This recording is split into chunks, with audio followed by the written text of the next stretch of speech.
ભગવાનમાં હેત ન હોય તો ધૂન ગાઈએ, કીર્તન ગાઈએ, પ્રાર્થના કરીએ, દંડવટ કરીએ, પ્રદક્ષિણા કરીએ, પદયાત્રા કરીએ, જે કરીએ તે પણ સુખ ન આવે, શાંતિ ન થાય, મજા ન આવે.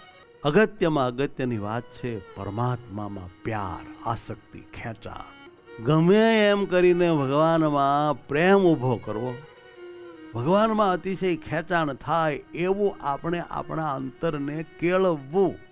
શું કરવાથી ભગવાનમાં અતિ ગાઢ પ્રેમ થાય છે તે પોતે પોતાનું જોઈ લેવું, તપાસી લેવું.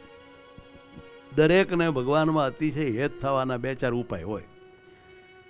એ જો એ કરે તો તત્કાળ હેતનો હૈયામાં ધોધ વસૂટે અને ભગવાનમાં એવું જોડાઈ જવાય ને એવું સુખ આવે કે એની કોઈ સીમા નહીં.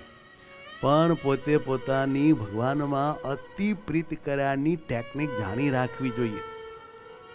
મને મારી ખબર હોવી જોઈએ કે મને હું શું કરું ત્યારે હૃદયમાં પ્રેમનો પ્રવાહ વસૂટે, લુખાશ બધી જતી રહે અને હૈયું ભાવ ભીનું, અને એવું પણ હિલોળા પ્રેમમાં લેવા માંડે કે જાણે મહારાજમાં હમણાં આપણે લીન થઈ જઈશું, કાં તો મહારાજ હમણાં આપણામાં પ્રગટ થઈ જશે, હુંનું હું થઈ જશે. એવો ગાંડો પ્રેમ અંદર આમ કાબુ ન રહે એવો જાગે.